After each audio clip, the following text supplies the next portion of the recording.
2025 തുടങ്ങിയിട്ട് 3 മാസമായി. ഈ 3 മാസം എന്തോരം ക്രൈമാണല്ലേ നമ്മുടെ നാട്ടിൽ നടന്നിരിക്കുന്നത്. മുൻ വർഷങ്ങളിലും ഒരുപാട് ക്രൈമുകളൊക്കെ ഉണ്ടായിട്ടുണ്ട്. അതിൽ തന്നെ ചില വർഷങ്ങളിൽ ക്രൈം റേറ്റ് വളരെ കൂടിയിട്ടുണ്ട്. പക്ഷെ ഈ കഴിഞ്ഞ 2 മാസം അതിൻ്റെ ക്രൈം റേറ്റ് വലിയൊരു വർധനവ് ഉണ്ടായിട്ടുണ്ട്.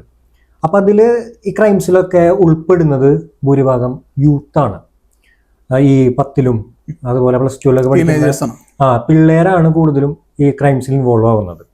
അപ്പം ഇതിൻ്റെ ഒരു മെയിൻ കാര്യം എന്ന് പറയുന്നത് ഭയമില്ല എന്നുള്ളത് തന്നെയാണ്. ബഹുമാനമില്ല. ബഹുമാനത്തോട് കൂടിയിട്ടൊരു ഭയമുണ്ട്, അതില്ല.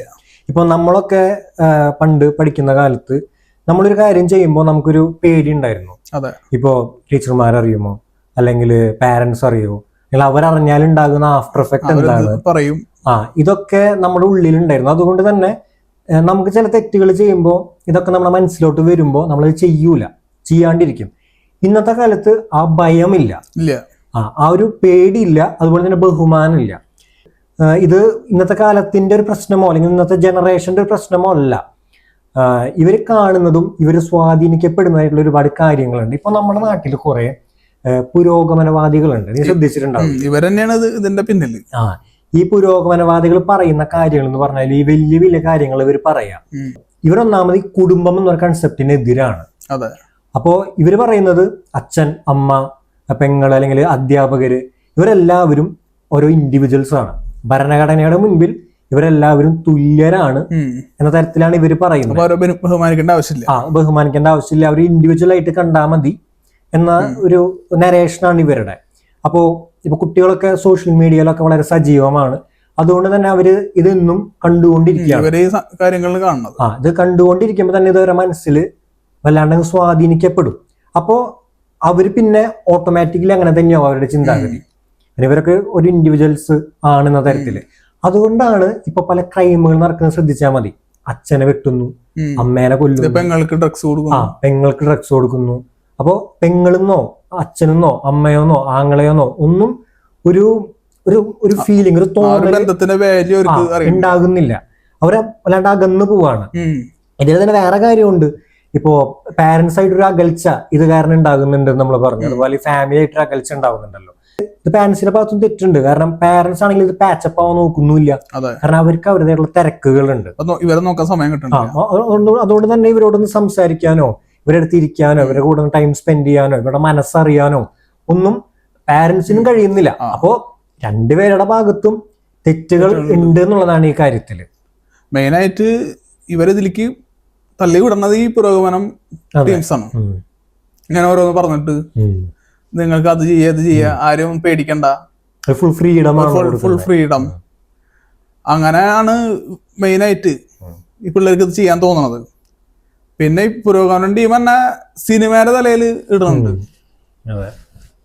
അതായത് ഇവരുടെ കുറച്ച് ആൾക്കാർ പറയുന്നത് കേട്ടിട്ടുണ്ടല്ല, ഏത് കയ്യും വെട്ടും കാലും വെട്ടും വേണ്ടി വന്ന തലയും വെട്ടും. അത്ര വയലൻസ് ഡയലോഗ് ഒന്നും മാർക്കോലില്ല. ഇത് ഒരു കുറച്ച് കോളേജ് പിള്ളേര് പറയുന്ന ഡയലോഗാണ്. അപ്പൊ ഇതൊക്കെയാണ് ഈ പിള്ളേര് കാണുന്നത്. ഇപ്പൊ സിനിമ സ്വാധീനിക്കപ്പെടുന്നുണ്ടോ എന്ന് വെച്ച് കഴിഞ്ഞാൽ സ്വാധീനിക്കപ്പെടുന്നുണ്ട് രീതിയിൽ. പക്ഷെ സിനിമ കൊണ്ടാണ് ഇവിടുത്തെ ക്രൈമുകളെല്ലാം സംഭവിക്കുന്നത് എന്ന് പറയുന്നിടത്താണ് നമുക്കൊരു അഭിപ്രായ വ്യത്യാസം വരുന്നത്. കാരണം അതൊരിക്കലും അംഗീകരിക്കാൻ പറ്റൂല. അത് പറ്റില്ല. അപ്പൊ പണ്ട് നമ്മളൊക്കെ സിനിമ കണ്ടിരുന്ന സമയത്ത് നമ്മൾ അതുപോലെ അനുകരിച്ചിട്ടുണ്ട് പല കാര്യങ്ങളും. ഇപ്പോ ലാലേട്ടൻ മുണ്ടെടുത്ത് വരുന്നതും തോളി ധരിച്ച് നടക്കാം ഇതൊക്കെ നമ്മൾ ചെയ്തിട്ടുണ്ട്. അപ്പോ ഇന്നത്തെ കാലത്തും കുട്ടികൾ അങ്ങനെയൊക്കെ ചെയ്യുന്നുണ്ട്. പക്ഷെ വേറൊരു കാര്യം എന്ന് പറഞ്ഞാല് അന്ന് ഇത് സിനിമയാണ് നമുക്ക് മനസ്സിലാക്കാൻ പറ്റിയിരുന്നു. ഇത് റിയാലിറ്റി അല്ല എന്നുള്ള തിരിച്ചറിവ് നമുക്കുണ്ടായിരുന്നു. ഇനി അങ്ങനെ ഇല്ലെങ്കിൽ തന്നെ നമുക്ക് പറഞ്ഞ ആൾക്കാരുണ്ടായിരുന്നു. പക്ഷെ ഇന്നത്തെ കാലത്ത് അങ്ങനല്ല. ഇന്നത്തെ കാലത്ത് ഈ പുരോഗമന ടീംസ് ഒക്കെ എന്താ പറയണത്, സിനിമയാണ് ജീവിതം, അതെ, അത് കണ്ടു പഠിക്കാൻ പറയണത്. അതായത് ഇവരുടെ പൊളിറ്റിക്സ് ആൾക്കാരെ തലയിൽ ഇൻജക്ട് ചെയ്യാൻ വേണ്ടിയിട്ടാണ് ഇവരിങ്ങനെ പറയുന്നത്. ഇങ്ങനെ ആകുന്നത് കൊണ്ടാണ് ഇവർ സ്വാധീനിക്കപ്പെടുന്നത്, അല്ലാണ്ട് സ്വാധീനിക്കപ്പെടും. അതായത് സിനിമയാണ് ജീവിതം എന്ന് വിചാരിച്ചിട്ട് സ്വാധീനിക്കപ്പെടും. അപ്പോ സിനിമയിൽ ചെയ്യുന്നത് ഇവർ ചെയ്യും. സിനിമയിൽ ചെയ്യുന്ന വയലൻസും ഇവർ വിചാരിക്കും റിയൽ ആയിട്ട് അങ്ങനെ ചെയ്യാം. അതെ, അതാണ് ഒരു സ്വാധീനിക്കാനുള്ള മെയിൻ കാരണം. അതുപോലെ ഈ ക്രൈംസിലൊക്കെ ഡ്രഗ്സ് ഒരു വലിയ ഘടകമായിട്ട് വന്നുകൊണ്ടിരിക്കുകയാണല്ലോ. അപ്പോൾ ഡ്രഗ്സിന്റെ ഒരു വലിയ ഫ്ലോ ഇപ്പോൾ നടക്കുന്നുണ്ട്. ഇപ്പോൾ ലോകത്ത് എല്ലായിടത്തും നമുക്ക് കാണാം, ഇന്ത്യയിലും കാണാം, ഇപ്പോൾ കേരളത്തിലും നല്ലോണം അത് കാണാൻ പറ്റുന്നുണ്ട്. അപ്പോൾ ഇപ്പോഴത്തെ പുതിയ തലമുറ പിള്ളേരൊക്കെ നല്ലോണം ഡ്രഗ്സ് യൂസ് ചെയ്യുന്നുണ്ട്. അവർക്ക് അത് വളരെ സുലഭമായി കിട്ടുന്നുണ്ട്. ഇപ്പോൾ നമ്മൾ കേൾക്കുന്നത് എന്താ, 8ലും 10ലും +2 പഠിക്കുന്ന പിള്ളേർക്ക് ഇത് എളുപ്പത്തിൽ കിട്ടുന്നു എന്നുള്ളതാണ്. ഇപ്പോൾ സ്കൂളിലും പരിസരത്തൊക്കെ ഇത് കിട്ടുന്നുണ്ട് അവർക്ക്. അപ്പോൾ ഇത്രയും ഈസിലി ഇത് ഈ കുട്ടികൾക്ക് കിട്ടാൻ അവൈലബിൾ ആകാനുള്ളൊരു കാരണം എന്തായിരിക്കും? എനിക്ക് തോന്നുന്നു ഇതിന് പിന്നിൽ ഒന്നെങ്കിൽ ചൈന, അല്ലെങ്കിൽ പാകിസ്ഥാൻ, അല്ലെങ്കിൽ ഇന്ത്യക്കകത്തുള്ള ആരെങ്കിലും. അതായത് ഇന്ത്യയിലെ യൂത്താണല്ലോ ഭാവി ഇന്ത്യനെ നയിക്കേണ്ടത്. അവര് തലതെറിച്ച് പോവാൻ ഇപ്പൊ തന്നെ മൈഗ്രേഷൻ ഒരുപാട് നടക്കുന്നുണ്ട്. അപ്പൊ ഒരുപാട് പിള്ളേര് പുറത്തേക്ക് പോയി സെറ്റിൽ ആവണ്, അവരൊന്നും തിരിച്ചു വരില്ല. അപ്പൊ ഉള്ള പിള്ളേരെ എങ്ങനെയെങ്കിലും നാശാക്കുക, അതാണ് ഇതിന്റെ മെയിൻ ലക്ഷ്യം. അപ്പൊ എല്ലാവരും ഈ 2K കിഡ്സിനെ ഭയങ്കരമായിട്ട് ടാർഗറ്റ് ചെയ്യുന്നുണ്ട്. ഇവര് മൊത്തം എല്ലാവരും കഞ്ചാവാണ്, അങ്ങനെ ജനറലൈസ് ചെയ്യണത് ശരിയല്ല. അതിൽ നല്ല പിള്ളേർ എനിക്ക് തോന്നുന്നു 80s 90s കിഡ്സിനേക്കാളും ലൈഫ് ഒന്ന് സെറ്റിൽ ആവണം എന്നൊക്കെ നല്ല മൈൻഡുള്ള പിള്ളേര് ഈ 2K കിഡ്സ് ആണ്. അവരാണ് ഞാൻ പറഞ്ഞ പോലെ മൈഗ്രേറ്റ് ചെയ്ത് പുറത്തൊക്കെ പോയി സെറ്റിൽ ആവാൻ നോക്കുന്നത്. അപ്പൊ ഇവരിൽ കുറച്ച് പേരുണ്ട് ഇതിന് അവര് പെട്ടു പോകുന്നതാണ്. അവര് ടാർഗറ്റ് ചെയ്യപ്പെടുന്നതല്ലേ, ഇവര് ടാർഗറ്റ് ഈ സപ്ലൈയുടെ ഇടയിൽ പെടുന്നതാണ്. ശരിക്കും പറഞ്ഞാൽ ഗവൺമെന്റ് ഒക്കെ നിയന്ത്രിക്കേണ്ട ഒരു സംഭവമാണ്. പക്ഷെ ഇവരുടെ കയ്യിൽ ഈസിലി അവൈലബിൾ ആണ്. എന്തോ കണ്ടില്ല നടിക്കുന്ന പോലെയാണ് സ്റ്റേറ്റ് ഗവൺമെന്റ് ആയാലും സെൻട്രൽ ഗവൺമെന്റ് ആയാലും. അത് സംഭവം എന്ന് വെച്ചാല്, ഇപ്പോ ഞാനൊരു ഗവൺമെന്റിനോ ഒരു പാർട്ടിനോ പറയുന്നില്ല. ഇപ്പോൾ കോൺഗ്രസോ അല്ലെങ്കിൽ CPM-ഓ അല്ലെങ്കിൽ BJP-യോ അല്ലെങ്കിൽ ഇപ്പൊ ആം ആദ്മിയോ തൃണമൂലോ അല്ലെങ്കിൽ ഇപ്പൊ അമേരിക്കയിലെ റിപ്പബ്ലിക്കൻ പാർട്ടിയോ ഡെമോക്രാറ്റിക് പാർട്ടി, ഏത് പാർട്ടി ആയിക്കോട്ടെ, ഗവൺമെന്റിന് മുകളില് അല്ലെങ്കിൽ സർക്കാരിന് മുകളില് ഒരു കോർപ്പറേറ്റ് വന്നു കഴിഞ്ഞാല് അവിടെ ഇതൊക്കെ സംഭവിക്കും, എന്ത് സംഭവിക്കും. അതെ. അപ്പൊ ഈ ഡ്രഗ്സ് ഉപയോഗിച്ച് ഭാവി എങ്ങനെയായിരിക്കും കേരളത്തിന്റെ ഒരു അവസ്ഥ? ശരിക്കും ഇതിന്റെ ആഫ്റ്റർ എഫക്റ്റ് ആരും ചിന്തിക്കുന്നില്ല എന്നുള്ളതാണ് സത്യം. ഇവിടെ വലിയ സമരങ്ങളും കാര്യങ്ങളൊക്കെ നടക്കുന്നുണ്ട്, വലിയ പ്രതിഷേധങ്ങൾ നടക്കുന്നുണ്ട്, സോഷ്യൽ മീഡിയ ക്യാമ്പയിൻസ് നടക്കുന്നുണ്ട്. പക്ഷെ അതിന്റെ ആഫ്റ്റർ എഫക്റ്റ് എത്ര പേര് ചിന്തിച്ചിട്ടുണ്ട് എന്നുള്ളത് അവിടെ സംശയകരമാണ്. ഇപ്പോൾ അമേരിക്കയിലെ കെൻസിംഗ്ടൺ എന്ന് പറഞ്ഞൊരു സ്ഥലമുണ്ട്. ആ സ്ഥലത്തെ കുറിച്ചിട്ട് നീ കേട്ടിട്ടുണ്ടോ എന്ന് എനിക്കറിയില്ല. ആ സ്ഥലത്തിന്റെ ഒരു പ്രത്യേകത എന്ന് വെച്ച് കഴിഞ്ഞാൽ അവിടെ ആളുകൾ കുറവാണ്. അമേരിക്കയിലെ ലക്ഷറി പ്ലേസ് അല്ല അത്, ഈ പാവപ്പെട്ടൊരു താമസിക്കുന്ന സ്ഥലം. മീഡിയയിൽ കാണൂല. അതെ, ആ സ്ഥലത്തിന് പറയുന്നത് സോംബി ലാൻഡ് എന്നാണ്. കാരണം അവിടെ പോയി കഴിഞ്ഞാല് ഫുൾ ഈ കംപ്ലീറ്റ് ഡ്രഗ് യൂസേഴ്സിനാണ് കാണാം. ഡ്രഗ്സ് ഒക്കെ അടിച്ചിട്ട് അതിന്റെ എക്സ്ട്രീം ലെവലിലുള്ള ആൾക്കാരെ കാണാൻ പറ്റും. അതേ സോംബികളെ പോലെയാണ് അവർ നടക്കുക. അവരെ കയ്യും കാലൊക്കെ മുറിഞ്ഞിട്ടുണ്ടാവും, അവരിങ്ങനെ മാന്തി പൊട്ടിക്കും. അതുപോലെ അവര് ഒരു വേറൊരു ലോകത്തിലായിരിക്കും, വേറൊരു യൂണിവേഴ്സിലായിരിക്കും അവരവിടെ നിൽക്കുന്നുണ്ട് എന്ന് മാത്രമുള്ളൂ. വേറെ യൂണിവേഴ്സിലായിരിക്കും അവരുടെ മനസ്സുണ്ടാവുക. അതുപോലെ റോഡ് സൈഡിലൊക്കെയാണ് അവരുടെ ടോയ്ലറ്റും അവരുടെ കെടുപ്പും അവരുടെ ഭക്ഷണമൊക്കെ അങ്ങനെയാണ്. അപ്പോൾ വല്ലാത്തൊരു കാഴ്ചയാണ്. ഞാൻ അതിന്റെ വീഡിയോ കണ്ടപ്പോ എനിക്ക് സത്യം പറയാൻ പേടിച്ചു പോയി കണ്ടപ്പോ.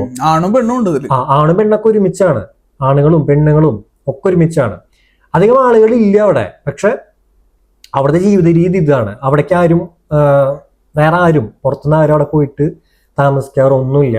അവിടെ വീടുകൾ കുറവാണ്. അവിടുത്തെ ജീവിത രീതി അങ്ങനെയാണ്. അപ്പോൾ ഇവിടെ ഈ ഡ്രഗ്സിന്റെ ഈ ഫ്ലോ കൺട്രോൾ ചെയ്തില്ല എന്നുണ്ടെങ്കിൽ ഭാവിയിൽ ചിലപ്പോൾ നമ്മളൊരു കെൻസിംഗ്ടൺ ആകാം. അതിന് സാധ്യതയുണ്ട്. ഞാനിതിൽ മനസ്സിലാക്കുന്നത് പോലീസിന് വലിയൊരു ലിമിറ്റേഷൻ ഉണ്ടെന്നാണ് ഈ കാര്യത്തിൽ. ഇപ്പോൾ റീസെൻ്റ്ലി നമ്മളൊരു ന്യൂസ് കണ്ടിട്ടുണ്ടാവും, ഒരു MLA-യുടെ മോനെ കഞ്ചാവ് കേസിൽ അറസ്റ്റ് ചെയ്തത്. എന്താ ഉണ്ടായത് പിന്നെ? ആ അന്വേഷണ ഉദ്യോഗസ്ഥരെ മേലധികാരികൾ വിളിപ്പിച്ച് ചോദ്യം ചെയ്തു, എന്തിനാണ് അറസ്റ്റ് ചെയ്തത് എന്നുള്ള രീതിയിൽ ചോദ്യം ചെയ്തു. അപ്പോൾ അവരുടെ ഒരു ഡ്യൂട്ടി അവർക്ക് കറക്റ്റ് ആയിട്ട് അവിടെ ചെയ്യാൻ പറ്റുന്നില്ല എന്നുള്ളതാണ്. അപ്പൊ പോലീസിന് വലിയൊരു ലിമിറ്റേഷൻ ഈ കാര്യത്തിലുണ്ട്. അതെ, അതിന്റെ ഒരു ന്യായീകരണം കേട്ടില്ലേ? അതായത് സിഗരറ്റ് വലിക്കണ വലിയ പാപല്ല, ഏത് ലങ് ക്യാൻസർ വന്ന് മരിക്കാൻ സാധ്യതയില്ല, സിഗരറ്റ് വലിക്കണം എന്നൊരു വിഷയമല്ലാന്ന്. അപ്പോ പോലീസിനെ സംബന്ധിച്ച് പോലീസിന്റെ മുകളിൽ നല്ല പ്രഷർ ഉണ്ട്. പോലീസിന് സെപ്പറേറ്റ് ഒരു ഏജൻസി ആയിട്ട് വർക്ക് ചെയ്യാൻ പറ്റുകയാണെങ്കിൽ ഇവർക്ക് ശരിക്കും ആത്മാർത്ഥതയോട് കൂടിയിട്ട് അവർക്ക് എന്താണോ ശരിയെന്ന് തോന്നുന്നത് അത് ചെയ്യാൻ പറ്റും. നല്ലൊരുപാട് പോലീസ് ഓഫീസേഴ്സ് ഉണ്ട് നമ്മുടെ നാട്ടിൽ. അവരായിരിക്കണം ഇതിന്റെ ഹെഡ്. അത് മോശം ആൾക്കാരുണ്ട്. പാകിസ്ഥാനിൽ പട്ടാള ഭരണം സെറ്റപ്പ് ആവും. അപ്പോ അങ്ങനെ ആയിരിക്കും നല്ലത്. ഇതൊന്നും നടക്കാത്ത കാര്യങ്ങളുണ്ട്, എന്നാലും പറയാന്നുള്ളൂ. ഇതൊന്ന് കുറെ ക്രൈം റേറ്റ് ആണെങ്കിലും ഇപ്പൊ ഈ ഡ്രഗ് യൂസേജ് ഒക്കെ ഒരു പരിധി വരെ കുറയ്ക്കാൻ പറ്റും. അതെ, ഇവർക്ക് കുറെ തടകൾ ഉണ്ടാവും, കുറെ കാര്യങ്ങൾ കാരണം. അതൊക്കെ മാറ്റിയിട്ട് ഇവർക്ക് സ്ട്രൈറ്റ് ആയിട്ട് ആക്ഷൻ എടുക്കാൻ പറ്റും. അതെ. അപ്പൊ ഗവൺമെന്റ് വളരെ സീരിയസ് ആയിട്ട് ഇടപെടേണ്ട ഒരു കാര്യമാണ്. ഒരുപാട് ഡ്രഗ്സ് ഇവിടെ ഒഴുകുന്നുണ്ട്. വെറുതെ അവിടെ നിന്ന് ഇവിടെ നിന്നും ഒരു 10 ഗ്രാം 40 ഗ്രാം പിടിച്ചിട്ട് കാര്യമില്ല. ടൺ കണക്കിന് പരിപാടികൾ ഇവിടെ നടക്കുന്നുണ്ടെന്ന് തോന്നുന്നുണ്ട്. അപ്പൊ അതിന്റെ എവിടെയാണ് ഉറവിടം അത് അവിടെ നോക്കിയിട്ട് പിടിക്കണം. അപ്പൊ ഈ പിള്ളേര് ഇതിലേക്ക് പോകാണ്ടിരിക്കാൻ എന്താ ചെയ്യാൻ പറ്റുക? ഇപ്പൊ പണ്ട് വേൾഡ് വാർ 2 മുമ്പ് ജർമ്മനിയിൽ ഹിറ്റ്ലർ ഒരു സംഗതി കൊണ്ടുണ്ടായിരുന്നു. വേറെ ഒന്നല്ല, ഈ യൂത്തിനിടയിൽ അത്ലറ്റിസം വളർത്തുക എന്നുള്ളതായിരുന്നു. അതായത് ഇപ്പൊ ഈ യൂത്ത് ഈ ഡ്രഗ്സ് പോലുള്ള അത്തരം കാര്യങ്ങളിലേക്ക് അവർ ഡൈവേർട്ട് ആകാണ്ടിരിക്കാൻ വേണ്ടിയിട്ടാണ് അവരിലേക്ക് അത്ലറ്റിസം കൊണ്ടുവരാൻ ശ്രമിച്ചത്. അപ്പോൾ ഈ സ്കൂൾ ലെവലിൽ തന്നെ ഈ പരിപാടി തുടങ്ങിയിട്ടുണ്ടായിരുന്നു. സ്കൂളിൽ പഠിക്കുന്ന ചെറിയ കുട്ടിക്ക് വരെ പരിശീലനം ഉണ്ടായിരുന്നു. അപ്പൊ അതുകൊണ്ട് തന്നെ അവർക്ക് ഉണ്ടായ നേട്ടം എന്താണെന്ന് വെച്ച് കഴിഞ്ഞാൽ അവരുടെ യൂത്തിന്റെ പ്രൊഡക്ടിവിറ്റി കൂടി, നല്ല കോൺസെൻട്രേഷൻ കിട്ടി. അവര് ഈ ഡ്രഗ്സോ അല്ലെങ്കിൽ മദ്യത്തിലോട്ടൊന്നും അവരുടെ മൈൻഡ് പോയില്ല. ഇതൊരു ബെനിഫിറ്റ് ഉണ്ടായിട്ടുണ്ട്. സ്പോർട്സിൽ, ഒളിമ്പിക്സിൽ അവരുണ്ടാക്കിയ നേട്ടം നമ്മൾ നോക്കണം. അതുപോലെ തന്നെയാണ് വാറിൽ ഒരുപാട് യൂത്ത് ആയിരുന്നു അവരുടെ ശക്തി എന്ന് പറയുന്നത്. അപ്പോൾ ഈ സെയിം പരിപാടി നമുക്ക് ഇന്ത്യയിൽ ഇംപ്ലിമെന്റ് ചെയ്യാവുന്നതേ ഉള്ളൂ. ഗവൺമെന്റ് സീരിയസ് ആയിട്ട് അതെ, അങ്ങനെ അത്ലറ്റിസം വളർത്തി കൊണ്ടുവന്നാലേ അങ്ങനത്തെ ഒരു ഹാബിറ്റ് അവർക്ക് ഉണ്ടാകും ആ കുട്ടികൾക്ക്. അപ്പോൾ അവര് ഇത്തരം കാര്യങ്ങൾ, ഈ ഡ്രഗ്സ് പോലുള്ള കാര്യങ്ങളോട് ഇവരുടെ മൈൻഡ് ഡൈവേർട്ട് ആകില്ല. അത്ലറ്റിക്സ് എന്ന് പറഞ്ഞു കഴിഞ്ഞാല് പീരിയൽ ടീമുണ്ട്, ഈ പുരോഗമനം ടീംസ്. തടി വെച്ചാൽ ദാറ്റ്സ് ഓക്കെ എന്നാണ് അവരുടെ കാര്യം. അതായത് നമ്മളൊന്നും ചെയ്യരുത്, വെറുതെ ഇരുന്ന് ഇങ്ങനെ എന്തെങ്കിലും കഴിച്ചാൽ മതി, അങ്ങനെയൊക്കെ അവരത്. അതൊക്കെ ഒരു രോഗികളാക്കാൻ വേണ്ടിയിട്ടാണ്. ഇതൊന്നും ആരും ചിന്തിക്കുന്നില്ല. ഈ ഗവൺമെന്റ് ചെയ്യാൻ പറ്റിയത് ഇതാണ്. അതുപോലെ തന്നെ പാരന്റ്സിന് ചെയ്യാൻ ഒരുപാട് കാര്യങ്ങളുണ്ട്. ഈ ടീനേജ് പ്രായത്തില് മിക്ക പാരന്റ്സിന് അറിയണമെന്നില്ല, ഈ പാരന്റ്സും പിള്ളേരായിട്ട് ഭയങ്കരമായിട്ട് അകലും. ഫോണും കൂടി വന്നപ്പോ നന്നായിട്ട് അകലും. ഇപ്പൊ ഒരു നേരം പോണത് പുരോഗമന ടീംസിന്റെ അടുത്തേക്കാണ്. അപ്പൊ ഈ അകലുമ്പോ ഇവര് പല വഴിക്ക് പോവാം. കൂടുതലും ഇപ്പോ രാഷ്ട്രീയത്തിന്റെ പുറകെ പോവാ. രാഷ്ട്രീയം, സിനിമ, പിന്നെ ടെററിസം. ഇത് മൂന്നെണ്ണമാണ് ഈ ടീനേജ് പിള്ളേരെ പൊക്കാൻ വേണ്ടി കാത്തിരിക്കുന്നവർ. അതായത് സിനിമയ്ക്ക് അണികളല്ല, കാണികൾ വേണം. ഫാൻസ് കാണികള്, രാഷ്ട്രീയക്കാർക്ക് അണികൾ വേണം, ടെററിസ്റ്റിന് അവരെ സ്ലീപ്പർ സെൽസ്, അങ്ങനെ കുറച്ച് ആൾക്കാർ. ടെററിസ്റ്റാണ് ഇതിൽ ഏറ്റവും ഡേഞ്ചർ. രാഷ്ട്രീയം മോശമൊന്നുമില്ല, പോയാല് വലിയ പ്രശ്നമില്ലാത്ത സിനിമയാണ്. അതിപ്പോ പോയി കണ്ടാലും വലിയ കുഴപ്പമില്ല. സിനിമയിൽ കാണുന്നത് റിയൽ ലൈഫിൽ ചെയ്യാതിരുന്നാൽ മതി. അപ്പോ പേരൻസ് ഈ ടീൻ പ്രായത്തിലുള്ള പിള്ളേരോട് നല്ല രീതിയിൽ സംസാരിക്കുക, നന്നായിട്ട് ഇന്ററാക്ട് ചെയ്യുക, കണക്ഷൻ മെയിൻറ്റെയിൻ ചെയ്യുക, നല്ല കാര്യങ്ങളെ കുറിച്ച് സംസാരിക്കുക. അപ്പോ അവരും ഉള്ളു തുറക്കും. ഇങ്ങനെ എന്തെങ്കിലും കൂട്ടുകെട്ടിൽ ചെന്നിട്ടുണ്ടോ അതൊക്കെ പറയും. എല്ലാ കാര്യങ്ങളും തുറന്നു പറയാൻ തുടങ്ങും. അങ്ങനെ ഒരു തുറന്നു പറച്ചിൽ ഉണ്ടാവുമ്പോൾ ഒരുവിധം കാര്യങ്ങളിലേക്കൊക്കെ അവർ പോവാണ്ട് നമുക്ക് നോക്കാൻ പറ്റും. പേരൻസിന് നോക്കാൻ പറ്റും. ഈ ക്രൈമും ഈ ഡ്രഗിന്റെയും യൂസേജ് കുറയ്ക്കാൻ പറ്റും. അപ്പോ വേറെ ഒന്നിലേക്ക് ഡൈവേർട്ട് ആവില്ല. അതെ, വേറെ കൂട്ടുകെട്ടിലേക്ക് പോവില്ല. ഈ ബന്ധങ്ങളില്ല എന്ന് പറഞ്ഞ പോലെ സ്നേഹവും ഇല്ലല്ലോ.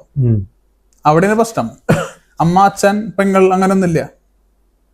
അപ്പൊ നല്ല ഇന്ററാക്ഷൻ ഉണ്ടായി കഴിഞ്ഞാല് കാര്യങ്ങള് പഴയ രീതിയിലേക്ക് വരും.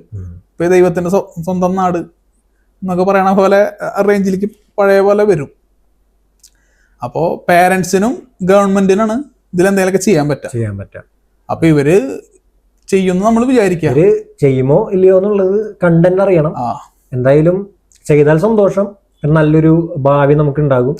ചെയ്തില്ലാന്നുണ്ടെങ്കിൽ ഇത് നമ്മുടെ വിധി എന്ന് പറഞ്ഞിട്ട് നമുക്ക് അമേരിക്കയിലെ സ്ഥലം പോലെ അടുത്ത കെൻസിംഗ്ടൺ ആകും നമ്മുടെ കേരളം ഉറപ്പായിട്ടും ആവും.